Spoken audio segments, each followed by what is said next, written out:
So may I please request the moderator for this panel, Mr. Vatsal Lilani, to please step up on stage. Thank you, sir. And the panelists, Mr. Krishnamurthy, Mr. Vikash Kedia.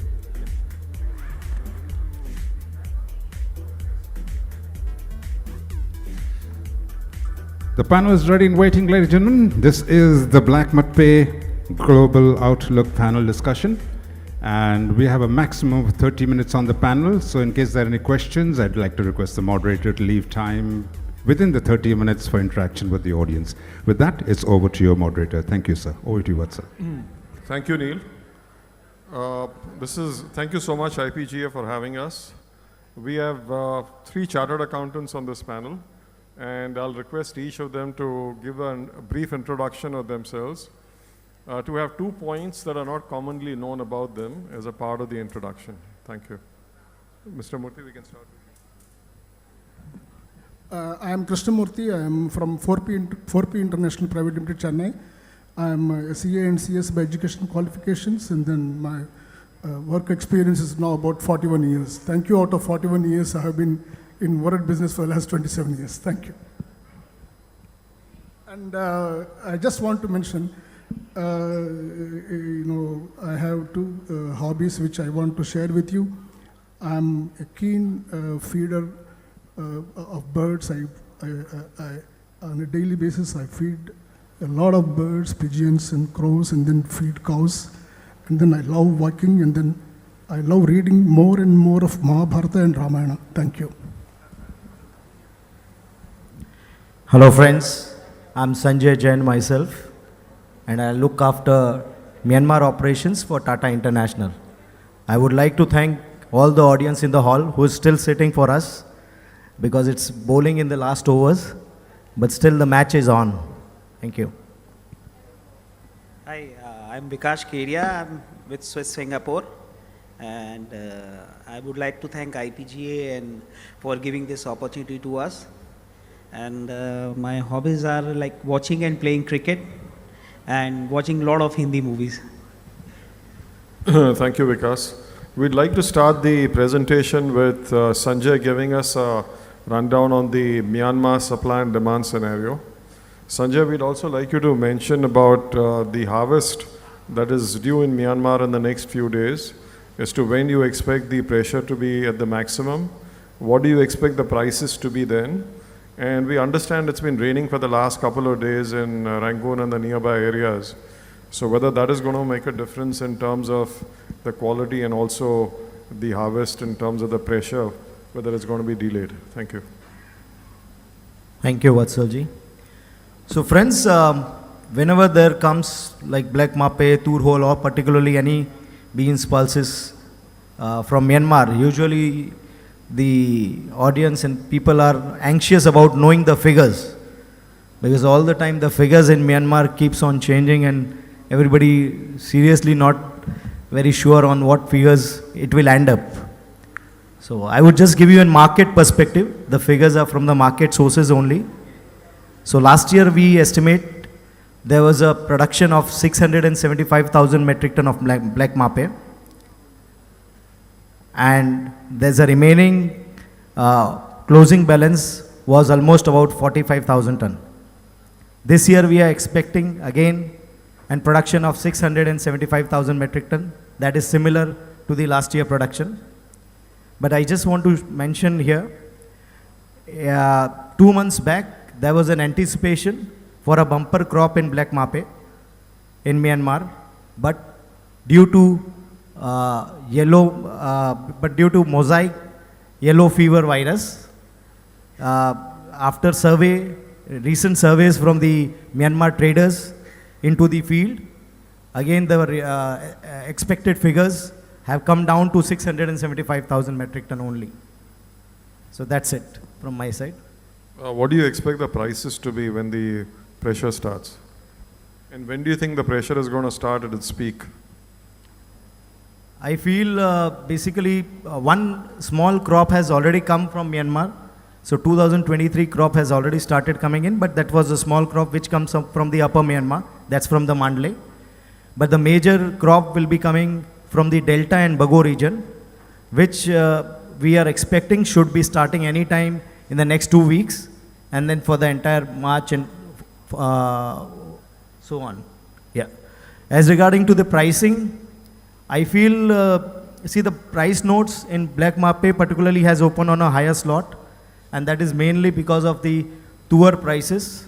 Since the tour prices have rallied down in the last 1.5 month, so the farmers, traders, exporters in Myanmar, they feel usually they always expect that Black Mapte prices will also follow the tour prices in the price trend, and that's the reason the prices are higher as of now. But I do feel once the good amount of supplies start coming from the new harvest, prices can cool down between 3 to 5%. Thank you, Sanjay. Murthyji, we'd like to know from you as to what the Indian supply and demand scenario is like. Thank you. Thank you, Vatsal. First and foremost, I thank India Pulse and Grains Association for this wonderful opportunity to speak in this wonderful conclave. And today is Mahashivaratri, and I wish all in the audience and on the dais a very happy Mahashivaratri. Regarding Desi Urad that is grown in the country, we have Urad is mainly grown in 2 seasons. One is as a Rabi crop and the other one is as a Kharif crop. Our India's consumption is approximately 2.5 million tons per annum. And out of this India production, a major lion's share comes from Kharif crop. The trend has been like this: 70% comes from Kharif crop and 30% comes from Rabi crop. What I mean to say is, if India is producing 1 million tons, 7 lakh tons comes from Kharif and 3 lakh tons comes from Rabi. And if it is producing 2 million tons, 14 lakhs come from Kharif and 6 lakhs come from Rabi, and so on and so forth. Now, the trend has, since 2000, if you look at the trend of production of Desi Urad in India, up to between 2 to 2010, the production went on, the crop size went on steadily up to 1.25 million tons. After 2010, between 2010 and 2020, it has almost tripled. For example, in the year 2017-18, the India's Desi Urad production was 3 million tons. That was a record year. And after that, the production kept on sliding because of climate reasons. For example, during the last 3 years, Desi Urad Kharif crop has been taking a hit because of climate change. La Nina has been prevailing last 3 years, and September month was the most essential month for harvest. Last 2-3 years, every year we have been seeing a lot of crop is damaged because of September rains. 2022 also, we saw a lot of crop has been lost. Otherwise, it's a simple common sense. If India has cultivated Kharif crop on more than 35 lakh hectares, and if it is harvested in the month of September and October, just after harvest is complete, in the months of November, December, and January, India has imported a lot of urad from Myanmar. Why they should go to Myanmar? When India harvests such a huge crop in the month of September and October, running into some at least 18 lakh tons, if 35 lakh hectares is cultivated on urad, it should give you, on a conservative estimate of 550 kg per hectare, it should give you 18 lakh tons. Within 2 months of that, we are running to Myanmar for urad. I'm really surprised. That means there is something serious flaw. That means a lot of crop is either lost or a lot of crop is damaged. So what I'm trying to say is, if we have to feed the nation for the next 1 year, and if the major crop is not helping us, with the major crop which is, Kharif, which was, mainly grown in the states of Madhya Pradesh, Maharashtra, Rajasthan, Gujarat, Uttar Pradesh, Karnataka, Orissa, Bengal, Assam, all this together, we have already harvested, and we are approaching Myanmar for urad. For the first time in my last 25 years of experience, I am seeing Chennai warehouses are carrying very, very insignificant stocks. And there is no stock in the pipeline. Chennai, South India-based millers are not receiving proper selling offers from non-South India suppliers, whether it is traders or farmers or you call it. We are not receiving any offers. And now we are listening, Myanmar crop is having some issue. See, the thing is, climate is killing us. For example, now I am suspecting, in fact, I was reading some news articles where in Maharashtra government has issued an alert saying that this year there could be El Nino. El Nino is a reverse of La Nina. When La Nina is there, it pours, it literally pours rain. The other is the El Nino. El Nino means, you will not have rains. So I think 2023 year is going to be a tricky year forward. Thank you. Thank you, Murthy. Vikas, over to you. If you can give us a little presentation on what the demand is likely to be in the non-Indian subcontinent, Pakistan, Nepal, Bangladesh, Dubai. Thank you. See, after India, second biggest importer is Pakistan, followed by then UAE, Nepal, and Bangladesh. Until 2021, all these destinations combined together used to be imports around 150 to 175,000 tons annually. But last year we have seen a steep drop, and main reason was the availability of dollars in this country. In fact, only in Pakistan, the imports have came down from 80 to 90,000 tons to 50,000 tons. UAE imports around 35 to 40,000 tons, and we expect this figures and this demand to continue in current year also. Nepal, totally they import around 40,000 tons of black mape and tuar together from Myanmar, of which roughly black mape would be around 20,000 tons. And Bangladesh again imports 20 to 25,000 tons annually. But given this liquidity issue in these countries, current year it may be less than 100,000 tons of imports put together for all these countries. Thank you. Thank you, Vikas. Vikas, you do a fair amount of selling as far as black mat pay is concerned, even though you're based in Dubai. Now, we have seen the banking situation in Myanmar go through its curves. Can you tell us as to how that has affected as far as stockage of black mat pay is concerned? Yep. See, in Myanmar, we have seen the political instability in last couple of years, and banking system has kind of completely ruptured. So instead of putting money in the bank, especially the local guys, they feel more safe storing it in form of some physical goods.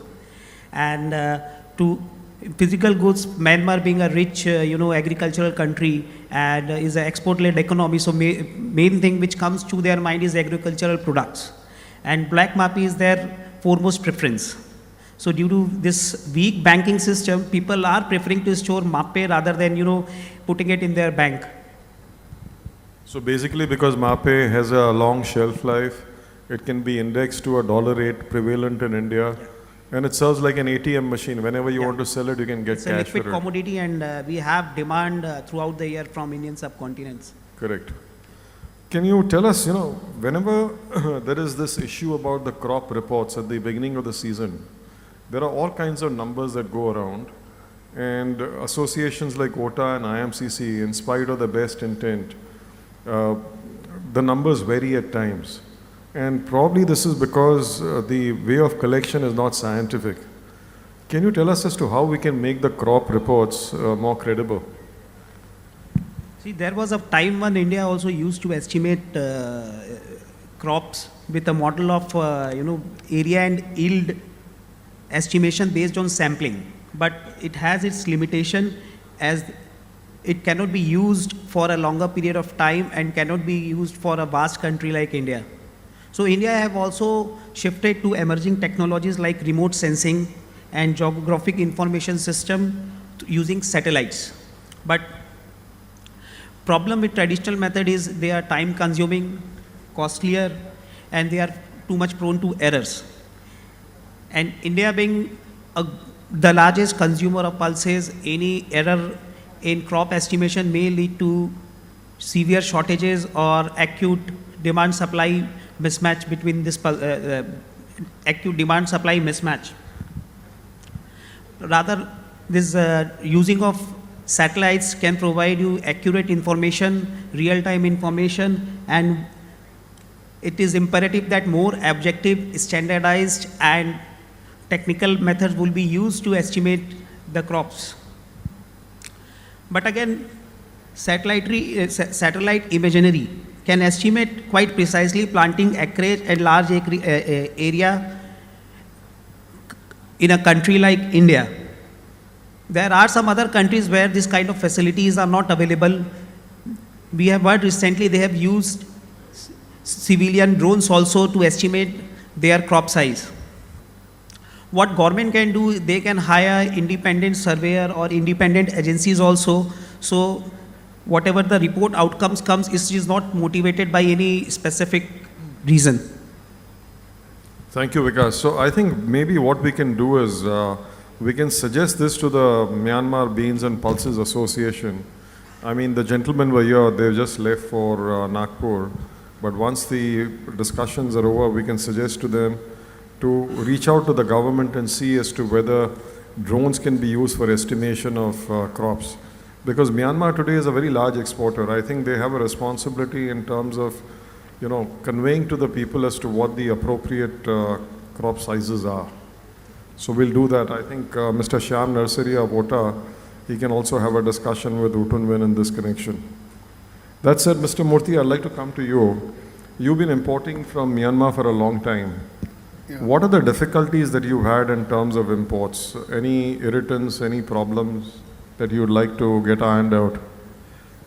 There are no problems, market. I mean, it has been smooth business. The only thing is, it sometimes irritates us when we enter into some sales contracts, sales contracts running into some 8 pages or 9 pages, just for buying 5 FCL or Black Mapte. If Singapore-based parties issue a sales contract running into some 8 pages mentioning there this arbitration terms, GAFTA and all this.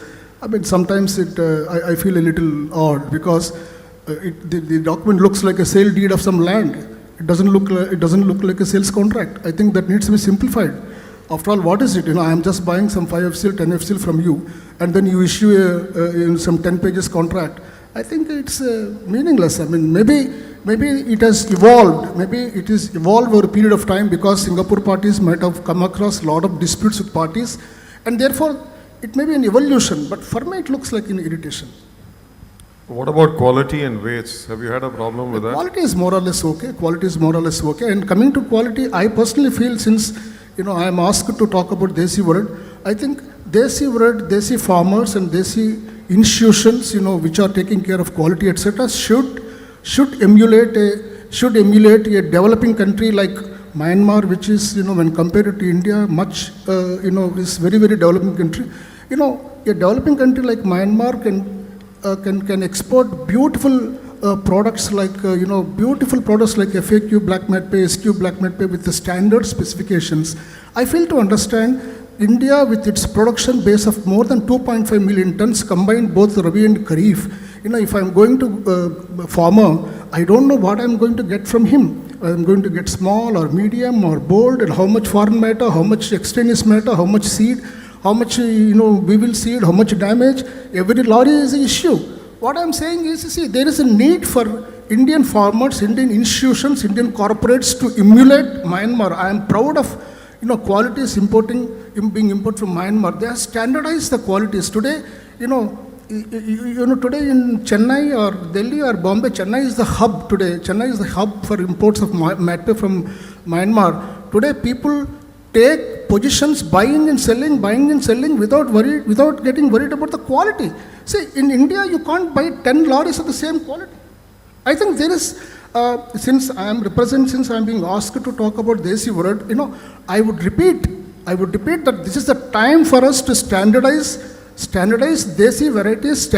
See the way imported cargoes are being subjected to so many checks and balances at customs like FSSAI, and more or some lot of other checks. I think the same checks should be applied to the cargoes coming out of Indian farms also. There is something to learn from Myanmar.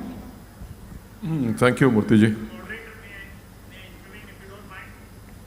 Okay, point taken. Very quickly, documentation is an issue between Myanmar and India in terms of contract. Why should your associations and IPGA not sit together and evolve some standard terms of contract? There are simple solutions available. No, I think the issue is, we have some MNCs, and MNCs have their own legal departments, which like to have a typical contract that they are comfortable with. Right. Which is why we sometimes have divergence in terms of contract terms, and they can run into pages. That's not something that we that we have control over. So because if he's from Tata and he's from Swiss Singapore, So you're they would saying have it's not such a big issue after all? Is that what no, you're saying? no, I'm not saying it's a big issue or a small issue. He has flagged out a point. That- It's for the individual companies to take note of. No, I think the associations will have to sit together and evolve contract terms and suggest to the members that they better follow this. I mean, it's a suggestion Okay, from my thank you, side, point. and I think it is doable. Yeah, thank you. Point taken. Sanjay. Sanjay, One second. I'm sorry to interrupt you. See, I personally feel business runs on trust and confidence. Business runs on trust and confidence. I am very sure Singapore parties have evolved with sales contract because of their experiences with some buyers. See, out of 100 buyers, 3 buyers or 4 buyers, there is always a black sheep. That doesn't mean that all the rest is 97 is black sheep. So I personally feel that there should be some sort of ranking system or rating system where probably you can issue simple 1-page, 2-page sales contracts. That's all. okay, thank you. Sanjay, I'd like to come to you. Today, what we see in Myanmar is in the trade, you have large companies that are exporters. They're also landing the product in India in their own sister companies' names. Similarly, you have quite a few Indian buyers who started to buy FOB out of Myanmar, right? Where do you see this trade, and how do you see reasonable margins in this trade, or the margins have been compressed, and if compressed, what can be done about it to make sure that the trade remains healthy? Regarding margins in trade, see, always whenever a trade becomes more competitive with more number of buyers and more number of sellers, gradually you see the margins shrinking. And definitely with the technology advancement, wherein you see WhatsApp, which is available in everybody's phone. Currently, WhatsApp has basically helped the entire chain of supply chain, wherein even the farmer is available on the WhatsApp, who is growing at the farm, and even the consumer who is buying the cargo at destination, he is also available on the same WhatsApp group. And what is more, funny is that same price goes to everyone. So if it is say $800 FOB, the same price is shared on the group, which is available to the farmer, and that is available also to the last end customer also. So I think everybody is aware of the prices, and then everybody wants his share of whatever best price he can get. As a supplier wants the best price, buyer wants its best price. That's the reason the margins are not much available as of now in this trade. But yes, definitely this also gives an alarm that since the margins in the trade are so small, any defaults or wherever there is a lack of, something happening not exactly as per the contract or the commitments, and losses arise out of those trades, the capacity of absorbing those losses, because since the margins are not much in the trade, the capacity of absorbing those losses has come down in a bigger way. Yeah, that's it. Yeah. That's my take. Okay, understood. So Vikas, I'd like to ask you on this. You see today in India, you have companies like Patanjali that have elbowed their way into the FMCG business.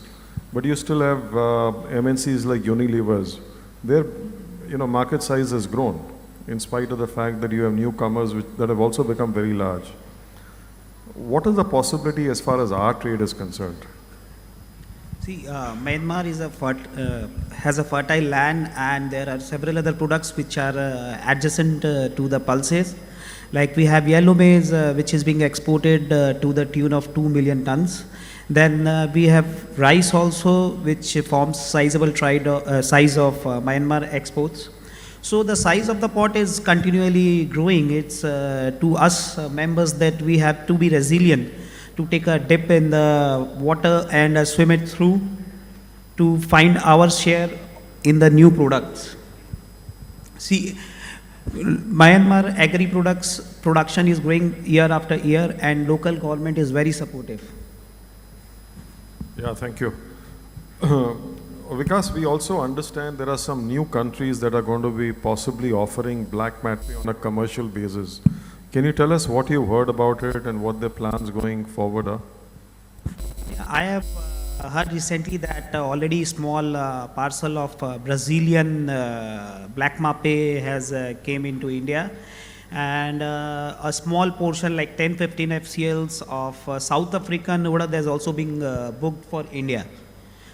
Like for Brazil, what I have heard that they have plans to increase and scale up productions in the coming years if their product gets accepted widely here in India. So as per the local traders and the local brokers, the first 500 tons which came in quality was acceptable. Yeah, thank you. Now, staying with you, Vikas, we've already discussed as to what we can do in terms of leveraging science for crop and yield estimation. Which are the other areas in which we can leverage science, particularly for black Mapte?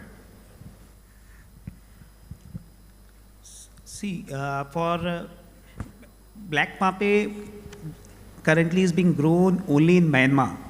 So Myanmar, we know, I mean, technologically and innovation-wise, doesn't have that much, efficiency compared to countries like Australia or Canada or India.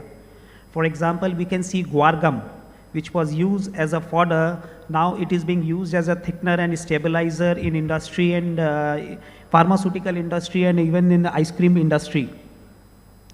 We have seen yellow peas also, like 3 years, 4 years back, maybe like some years back, it was $200 to $250 or odd CNF for Indian ports.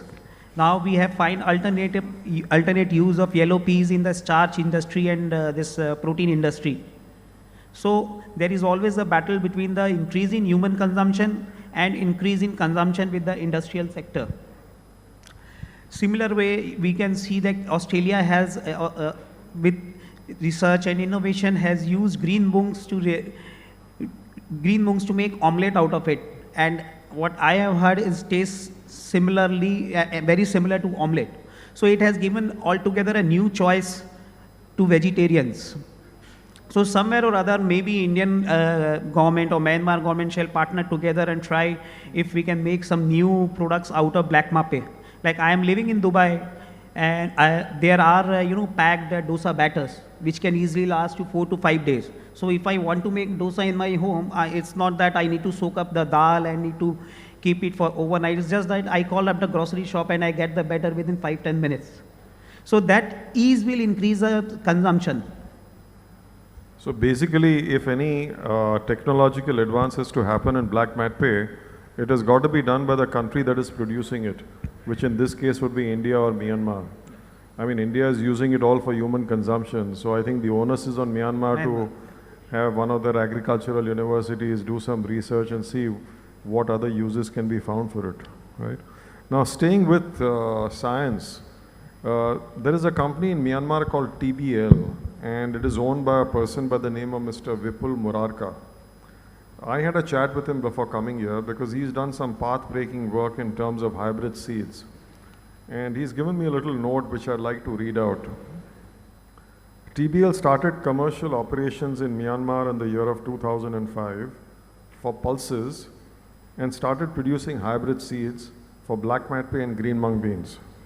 Normal seeds which the farmers use give a yield of 543 kilograms an acre. But the hybrids from Vipul's company, they give a yield of between 850 and 950 kilograms an acre, which is almost 2 times more. And they've even touched 1300 kilograms an acre under some very ideal conditions. They have a tie-up with an agricultural university called Yezin University of Myanmar, and the brightest graduates are employed by TBL. They have a very large field force working in many regions of Myanmar because their aim is to cover the whole country within this decade. Now, Vipul further says that there are several challenges as far as the farmers go because they have not been made aware of the advantages of hybrid seeds. There is also a very long gestation period to get any variety commercialized and so on. But in spite of all that, TBL's persistence has contributed substantially to pest-resistant crops with much better yields. TBL's objective for 2023 is to distribute 500,000 kilograms of black Mapte seeds and 100,000 kilograms of green mung bean seeds. 1 acre needs about 5 kilograms, and about 5 million acres is the total amount of land that is under black Mapte and green mung seeds, green mung beans production in the country. To cover this entire acreage, they would need 25 million kilograms of seeds, or about 25,000 tons of seeds.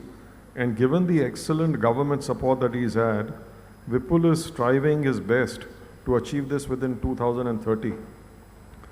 He, however, welcomes foreign seed companies reinforcing his effort with their product so that the country can be covered a little earlier. Now, what this basically means is that if he's able to do this within 2030, and if the yield goes up by about 40%, you would have a huge amount of area of black Mapte if the production is to stay between 6 and 7 lakh tons, which is going to become free. You can use it for green mung beans, you can even use it for black Mapte, in which case the production would go up. This would basically mean more money in the hands of the farmers. It would throw open a lot of options in terms of crops, in terms of what the farmers can do. And I think this will be a new era in terms of black Mapte production, or even as far as agriculture in Myanmar is concerned, post 2030. With this, we come to the end of our presentation, but we'd like some questions from the audience. So we run short of time, so we'll have to curtail the questions. I'm sorry, apologies. No time for questions? No time for questions. Sir. Okay, sir. Thank you. Thank One question, all right.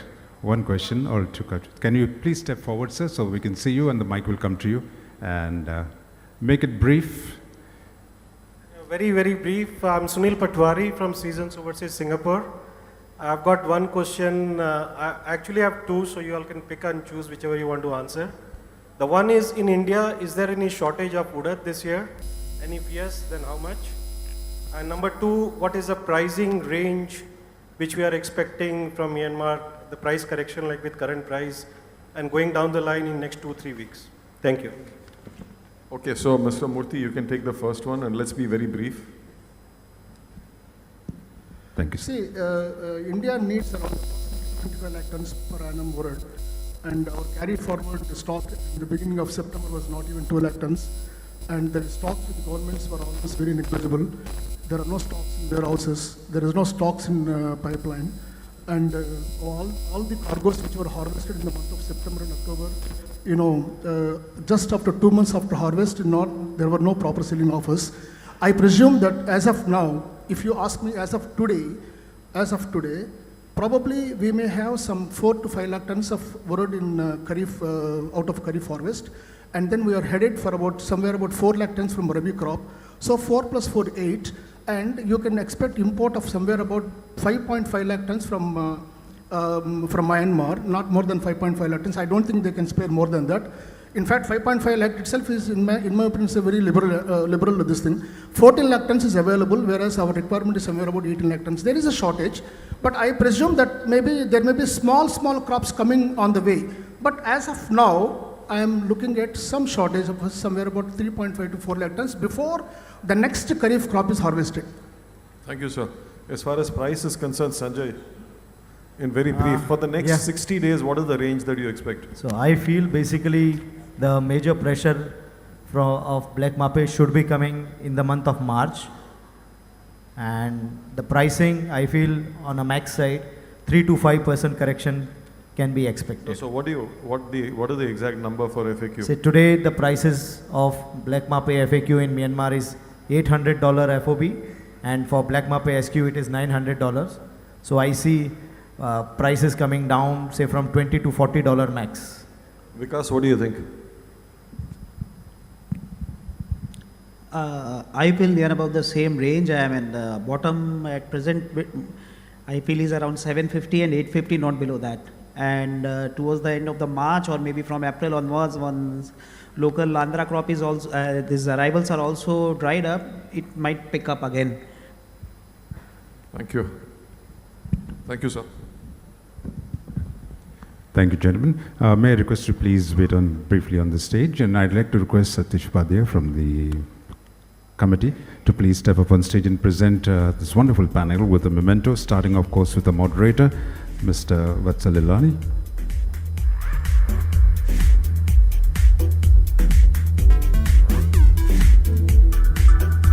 The next one is Mr. Krishnamurthy from 4P International Private Limited.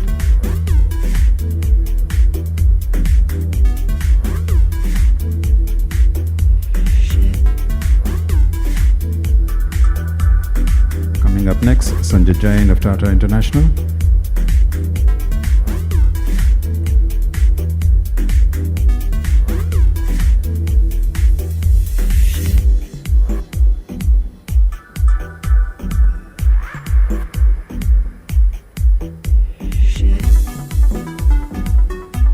And from Swiss Singapore Private Limited for a very wonderful lunch and a great presentation, it's Mr. Vikash Kedia.